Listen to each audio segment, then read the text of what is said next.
To make sure millions of people are getting paid on time and in compliance, ADP is staying on top of each new piece of legislation. So when it comes down to it, ADP isn't just a payroll and HR company. We're the company that helps you navigate complexity. Learn more at adp.com. To make sure millions of people are getting paid on time and in compliance, ADP is staying on top of each new piece of legislation. So when it comes down to it, ADP isn't just a payroll and HR company. We're the company that helps you navigate complexity. Learn more at adp.com. Fade in. Cut to. Exterior. Interior. Restaurant? Bar. Club. Day. Night. Action. Good morning, good evening, happy today. This is Restaurant Fiction. I am your host, Monis Rose. We are the podcast that reviews every single fictional restaurant, bar, and club in TV and film. We are the podcast for the super niche, the person who loves all things pop culture, writing, food, creativity, and who wants the Hollywood insider perspective. If you are in one or more of those categories, carry on and listen. If you're not, or if you do not love writing, pop culture, food, and Hollywood, then as much as it pains me, I recommend you to turn us off and listen to another awesome podcast. All right, like I said, I'm Monis Rose, your maitre d' for today's, this afternoon's episode. And our guest of honor is hypnotherapist Isaiah McGee. Why is Isaiah McGee on? First and foremost, he helps all unlock their true potential. Second of all, he helps me through creative jams as well as the waves of life. Third, being a writer, being a podcast for writers, we need to write characters with deep flaws. Isaiah knows of what makes a rich character who has so many deep flaws that make any hypnotherapist jump out of their seat and recommend their services to help them through their issues.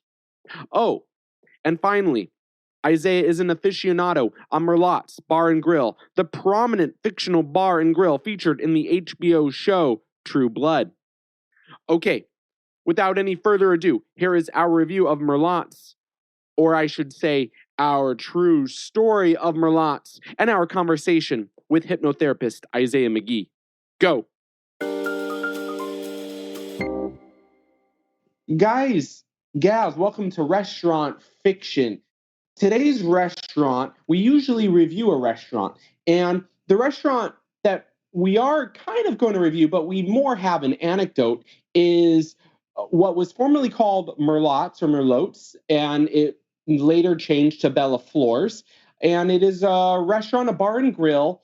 There are a lot of country songs that after the work day is done in a blue-collar town, when you are working till the weekend, the reward is the bar. And pretty much in the Bontemps Parish, it is Merlot's or Bella Floors. It doesn't matter what name you call it. It doesn't matter if you're eating the chicken tenders or whatever the line cook is going to serve you, because pretty much, even though there is an owner, you get whatever the line cook serves you, period. But without any further ado, and we're all fine with that, more of an anecdote. You see, Restaurant Fiction, we've been living in Los Angeles for 10 years. And the first ever premiere that Restaurant Fiction ever attended was the True Blood premiere. I believe it was for True Blood season 3. Now, how did we do this? Well, in a way, we kind of took Catherine Bigelow's invitation. Yes, the main Catherine Bigelow, the big director of big, huge Hollywood movies, that she had an office on a movie lot. And evidently, she was not on this movie lot for 5 years, but there was this invitation, and we happened to get this invitation. We called HBO. There was a number, an RSVP number, and they said, sure, come on in. And hence, we got to crash in a way a big, huge movie premiere. And was the food good? Was movie premiere food good? Well, it was okay, but there was the essence of Merlot's, that essence, that Cajun vibe. You had the werewolves, you had the vampires, you had the people who could read others' minds, and then you also had those Cajun margaritas that Lafayette always produced, because pretty much it was his way or the highway. If the famous Catherine Bigelow is listening, or her people are listening, well, in a way, thank you. And Catherine, you really didn't miss much. The food was not that good, but there were some pretty cool werewolf taxidermy. I actually did steal a little trinket from this premiere. There are these skeleton keys. They're pretty weighty. It's about 5 pounds worth of skeleton keys, and we're hanging them on one of our doorknobs where we reside. So anyway, that is not really a big, huge, a real, authentic restaurant fiction review, but I wanted to share that story with you, Isaiah, and to our audience.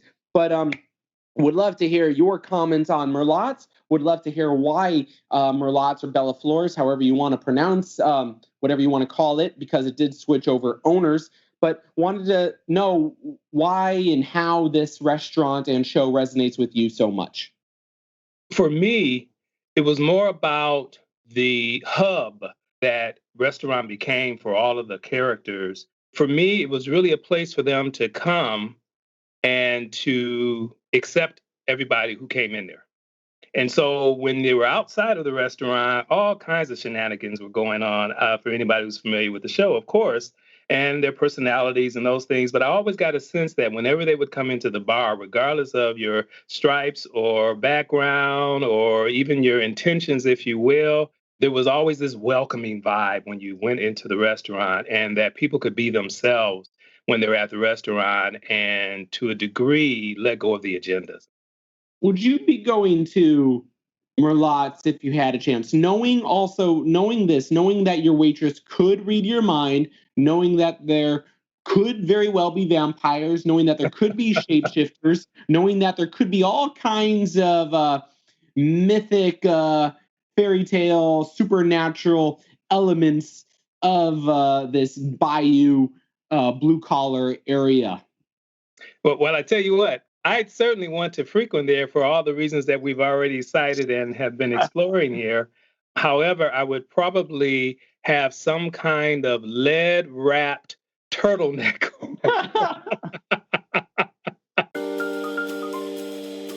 To make sure millions of people are getting paid on time and in compliance, ADP is staying on top of each new piece of legislation. So when it comes down to it, ADP isn't just a payroll and HR company. We're the company that helps you navigate complexity. Learn more at adp.com. True Blood is a very creative show. Yes, it was based off of a book series, but still there was a lot of liberties taken from all of the writers at hand. Relating that, though, to hypnotherapy, how does hypnotherapy unlock one's creativity? As you were posing that question to me, it again just struck me how even on the show, True Blood show, as you know, it's part of the folklore of vampires, is that hypnosis was one of the primary tools and means that they would use to bring people under their command, if you will. And so I'm just now making that connection in terms of my profession here, Monis. Perhaps maybe there's another unconscious affiliation and affection for the show. There is that unconscious thing about vampires using their hypnotic powers, if you will. However, how I use them therapeutically is that quite simply and frankly, and this is what I share with people at the first session that I engage with them, is that your conscious mind is the driver, but your subconscious mind is the engine. And so your engine can either stall or continue to move forward based on the associations we have about ourselves, about our life, about our experiences. Those associations are what determine whether you're going to be stalled in your life or whether you're moving forward because of the nature of the associations. If the associations that are in your subconscious mind are very supportive, then you find yourself continuously moving forward in a very progressive way.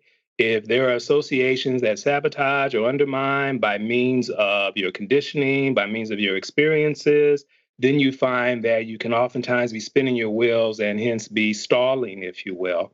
And so essentially, the therapeutic value of using hypnosis, Monis, is to access, because that's all hypnosis simply means, is that you're in a heightened state of awareness. You're in a heightened state of awareness. That's all hypnosis means. It's not some otherworldly state of where you're not in control of your faculties, because people go in and out of hypnosis, Monis, every single day. Most people go into it when they're driving. So obviously you need to be paying attention when you're driving. And if that's still a state you can go into hypnosis, then clearly it's not some otherworldly kind of state or phenomena. And so when that's used therapeutically, you're able to, because through that heightened state of receptivity, you're able to then access the sabotaging and the negative associations that your mind tends to absorb and create narratives out of. And you're able to replace those so that very organically and naturally, you find your life improving, if you want to use that linear term there, or you find your life being more rewarding because you're no longer making the mental associations subconsciously that would thwart, sabotage, or undermine you. You can only pick one character of the show to be your dream client. Who would be your dream client and why? Lafayette, right. He would be the person that I would probably, because as I say, my point in using hypnotherapy is for healing. And that man has a lot of unconscious, unpacked issues. And so he would probably be one of the people where I'd give a complimentary intake session. And intake is your very first session in my practice. And I think I would give him a complimentary intake session just to find out what's making this guy tick or what is preventing him from ticking, quite frankly. Yeah, I'm telling you, man. And you would have to be good at what you do to have that kind of passion for even the things that piss you off. Creators out there, showrunners, executives, they're writing a character with a strong emotional flaw. In a way, they could come to you because, like, say, they could say, hey, Isaiah, there have been hundreds of movies and TV shows that dealt with this flaw this way, and now it is a cliche. But what is the real way or the authentic, genuine way? So in a way, they can come and you can provide some solutions that are not just new and fresh, but actually genuine, that go to the subconscious that you speak of. What is interesting in terms of my response to that question, Monis, is that because when I witness therapists that are depicted on programs and in film and those kinds of things, they tend to be very conventional and without sounding derogatory whatsoever, but surface. And so my approach is always, how do you align with something in you that doesn't have an issue? And of course, that would be the antithesis to traditional therapy, where analysis for analysis' sake is the whole point, if you will. Yes, it's supposed to be for insight and clarity, but oftentimes, quite frequently, therapy devolves down into analysis for analysis' sake. And I'm interested in someone's liberation and freedom through their therapeutic use of hypnosis and hypnotherapy, if you will, more than I am interested in them being engaged with what it is that they're plagued with. And so I imagine one of the techniques I'd use, and of course this is general, but I would tailor it to the specificity of a situation or a dynamic, and that is for people to recognize what fundamentally about them is not compromised. And one of the ways that I illustrate that is the fact that, typically speaking, and not when one is riddled with anxiety, but just typically speaking, one is always breathing no matter what mood they're in. You know, yes, you can be caught short of breath if there's anxiety in those things. But my point here is that because you're always breathing, whether you're in a happy mood, whether you're in a sad mood, whether you're in a disappointed mood, whether you're in a gleeful mood, you're always constantly breathing. So I bring people to the fact that there is something consistent about you, even if you think that your success hasn't been consistent, even if you think that bliss in relationships have not been something that has been consistent for you.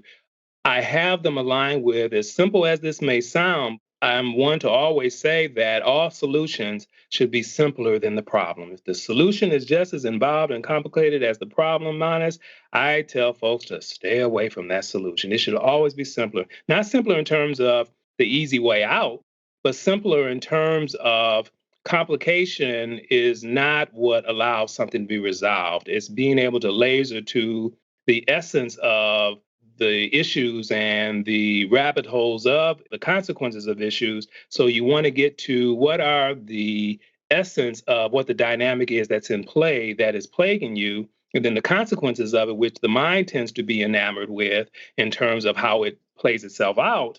Then it's not necessary to play whack-a-mole with every little issue that you have. I typically find myself when I'm listening to a client is to synthesize down what are the 1, 2, 3 major dynamics going on with the 10 things they're telling me about what's plaguing them.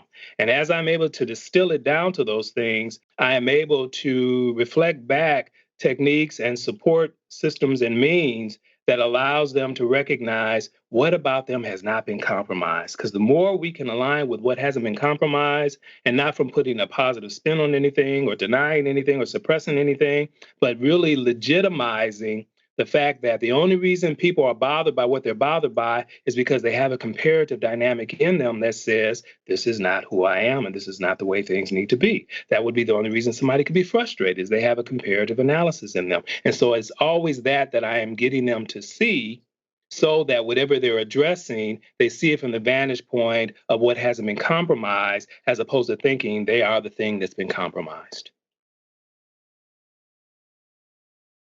I have one more question dealing with hypnotherapy, if you don't mind. Sure. Writer's block is a term that is always tossed around in the writing and entertainment community. It doesn't matter if you're a screenwriter or a poet or a songwriter, etc. How can hypnotherapy help with writer's block, and also, navigating the entertainment business or navigating any business? Oh, I'm glad you asked. Essentially, any kind of block, and specifically as we're talking here, writer's block, comes from inadvertently where your focus is. If your focus tends to be on what you're not enough of, I'm not enough this, I'm not enough that, I'm not enough this, or I'm not enough experience, I'm not the right gender, I'm not the right orientation, I'm not the right experience. If your focus is on what you're not, then what you find is that's what blocks what you are. And so if you are a writer, if you have the inclination to be a writer, there's nothing blocked about that inclination and that capacity in you whatsoever.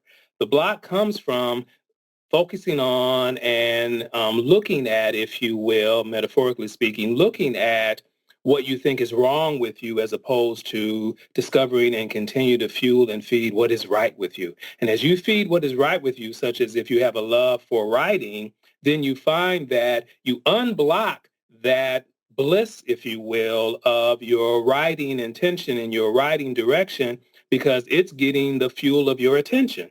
And therefore, it's not blocked. The only thing that, again, blocks it is by default when your attention is on being occupied with what you think you're not. You think you're not enough this, you think you're not enough that, you think you're not having enough connections, if you think you don't have enough money, if you think you don't have enough confidence, all those what you think you're not enough of, those are the things that will block what you are, and then therefore it does not express itself.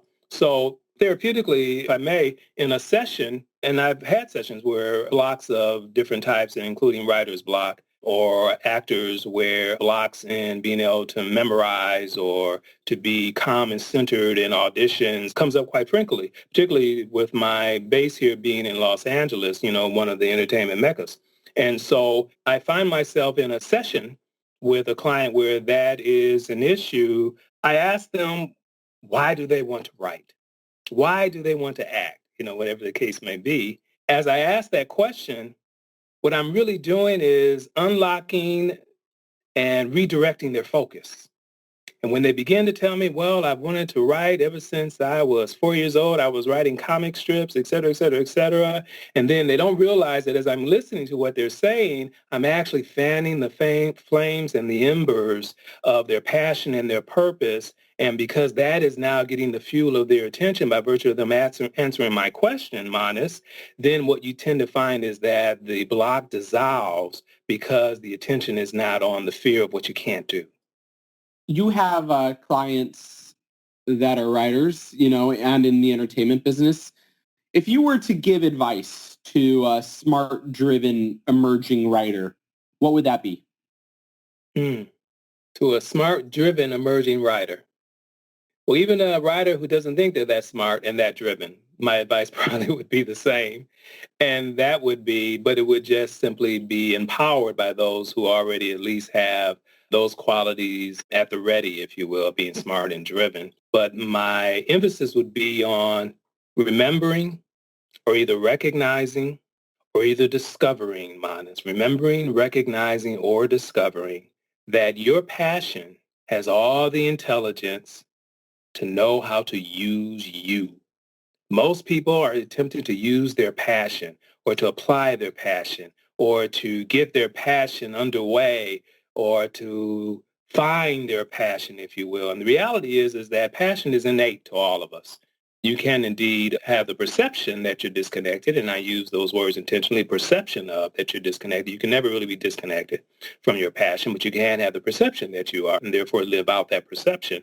However, because passion is the very thing that's beating your heart, quite frankly, that means that passion is already intrinsic to your nature. And just the idea of that in and of itself can unlock your availability to allow the passion to use you, to navigate you, to reconcile the obstacles, quote unquote, that you may encounter, and even to neutralize the frequency of those encounters is when you recognize that your passion is using you rather than you trying to use your passion.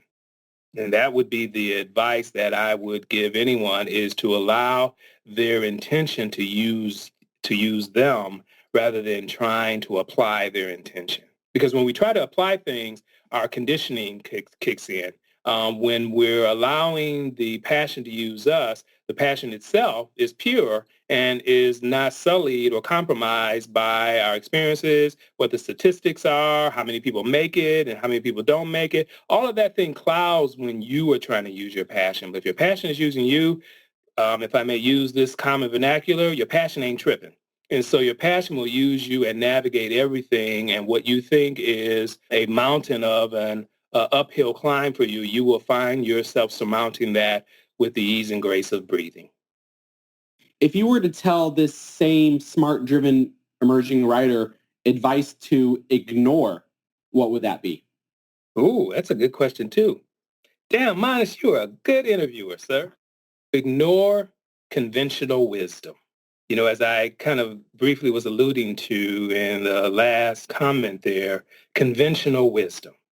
And not to defy it for the sake of defying it, that would be pointless and an unneeded expenditure of energy, but to not think that you have to dot the I's and cross the T's in the ways that it has been done. It is good to get insight from those who have already traveled particular roles that you're interested in, but you should not look to duplicate. You don't want to look to duplicate what someone else does, to think that, oh, well, that's the way you do it in order to succeed. So my advice would be not to follow is conventional wisdom. Excellent, excellent. Where can people find you? Where can they book sessions with you, learn more about, buy your products, etc.? This is the time to give the shout outs and self-plugs. Absolutely. The website is A as in Apple, Conscious Life Now, aconsciouslifenow.com.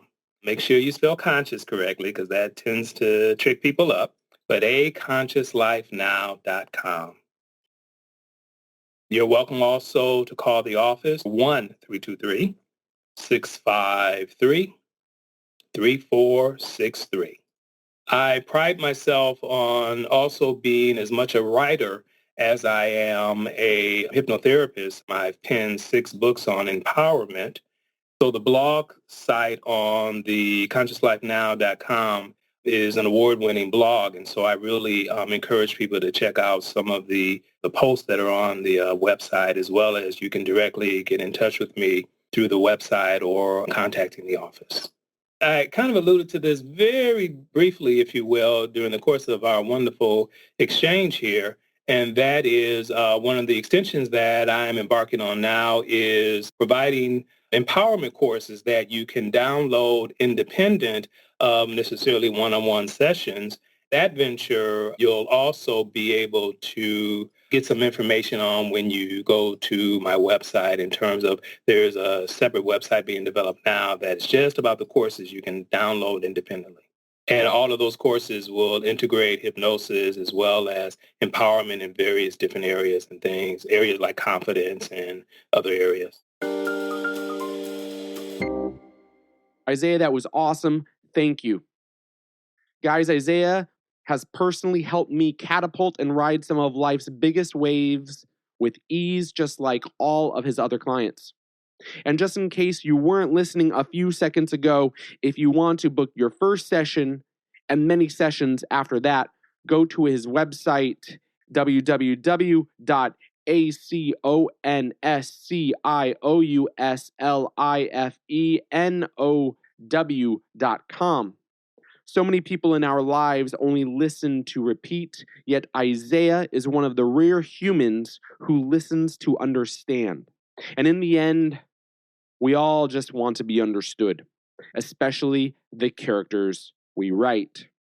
Okay, tell one of your friends to listen to this episode. Besides you, that is all we ask.